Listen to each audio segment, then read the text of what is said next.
Alyssa. It's Hi, great to have you at Adventure World. thank you for having me. I'm so happy to be here.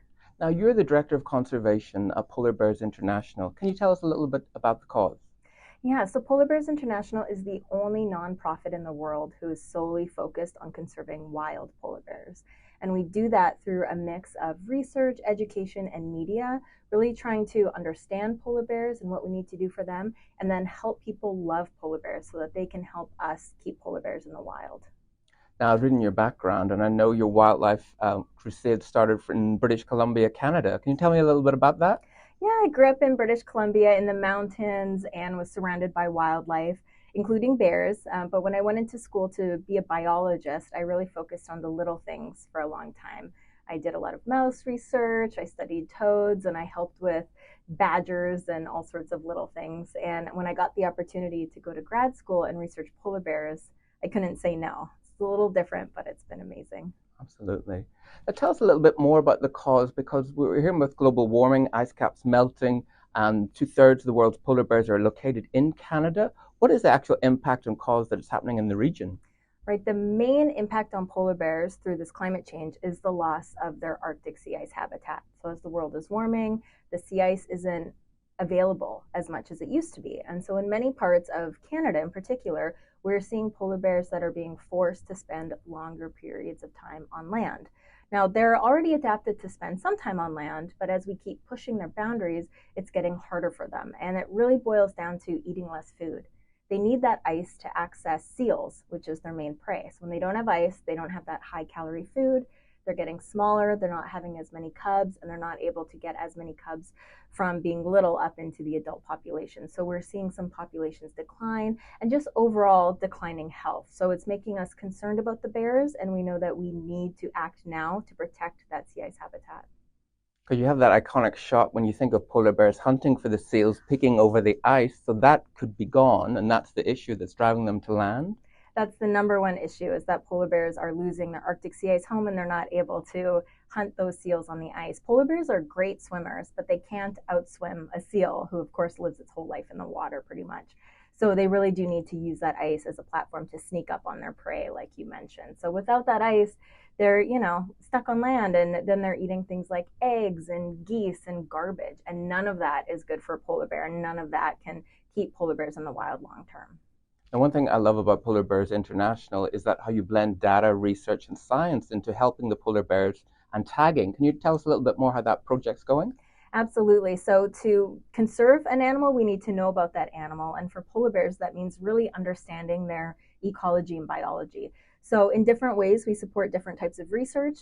One of the most important types is this long-term monitoring project that we're supporting, where scientists are getting hands-on with the bears, measuring their bodies, seeing how healthy they are, and then in some cases applying tracking tags. And when we can apply a tracking tag to an animal, we can learn so much more about its life, particularly with polar bears who would rather be so far away from humans. We don't know what they're doing most of the time. With the tracking tag, we can see using satellite data, okay, where is this bear and when is it there? And what type of ice is it using? And where is it moving in different seasons? And we get such a sense of what that bear needs and what times of year it needs it. And that can help us make better decisions about conserving the population, and then also help us support individual bears. If there's a bear that's headed into a community that has a tag, we're able to warn that community or do something about it ahead of time so that no bear gets hurt and no person gets hurt either. You mentioned a key aspect of communities, culture. Adventure was travel with purpose, and our ethos is teach, don't preach, and through education, learn. How are you dealing with the First Nations collective and the local communities to come on board with you in this journey? It's such an important question. So there's different indigenous populations across Canada, and some, like the Inuit, they have a deep understanding of polar bears and they've always lived with polar bears.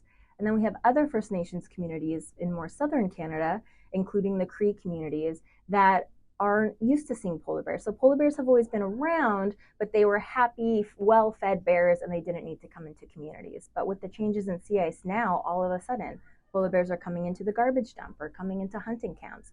And these peoples might not know quite as much about what do you do when there's a polar bear, or how do you protect your cabin from a polar bear coming in. And so we are simply there to listen to what they're seeing, listen to what they need, offer some options, and help provide those options for them. And that can look a lot of different ways. It can look like just education. Here's some materials to read in your own language. It can look like here's some bear spray and cracker shell, some non-lethal tools that will help you scare a bear away. Or it can look like better waste management or supporting local people that can patrol the area in times where there's polar bears nearby and helping keep everybody safe. So the solutions will look very different depending on which community we're working with, but it's so important that the solutions are community led and we are there just to be a support for the bears and for the people. Now, travel and tourism can have both a positive and a negative impact. Would you encourage tourism to see the polar bears in an observational way, and how does that work in the region?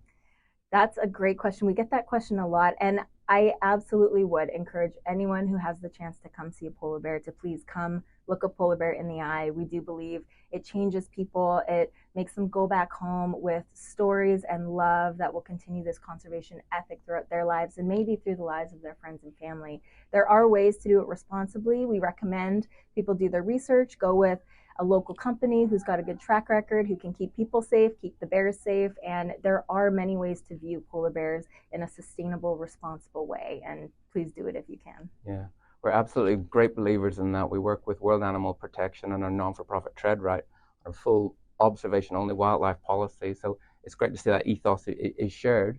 And what other ways can, I've looked at your website, there's great fundraising activities, polar bears to name, you really kind of bring it to life. But there was something to say to our team members out there, how they can actively be involved. What could it look like?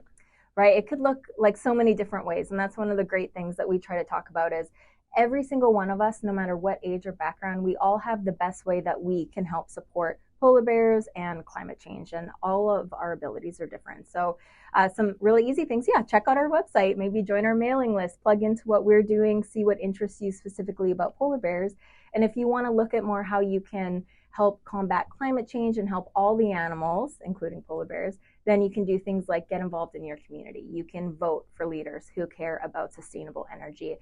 You can get involved in community projects that are greening your community. So getting involved in maybe a solar energy project that's nearby, finding out what options you have near you and seeing what works for you to fit in. And just whatever you can do to be even talking about this, that is key, because these conversations are changing society and we need to shift society to one that cares about our own future as well as the polar bears. With climate change, and I'm sensing you're the optimist, is it too late? Can we make a difference? Is there time? I'm generally optimistic. It's not too late. And I think one thing to remember as well, that it's not black and white. It's not like we're doomed, we're not doomed. There's a lot of gray, and we have a lot of time to make that gray work for us. And anything we can do now helps our future, no matter to what extent. And the great thing about polar bears and sea ice in particular is that we don't think that sea ice has a tipping point. Arctic sea ice is very responsive to atmospheric temperatures. And if we can get our carbon emissions under control and switch to these cleaner energies like solar and wind, we can keep Arctic sea ice, we can keep polar bears, and we can keep a better future for all of us. Alysa, your passion is so evident. You're a polar bear protector. It's great to have you here to spread your voice. Thank you so much. Thank you. Thank you, Adventure World. Your contribution is going to help us better understand polar bears and the secret lives they lead out on the sea ice. Tracking this species helps us conserve them and helps us keep them in the wild long term, which is our ultimate goal at Polar Bears International. Please check out our website at polarbearsinternational.org to learn more and about where this contribution is going.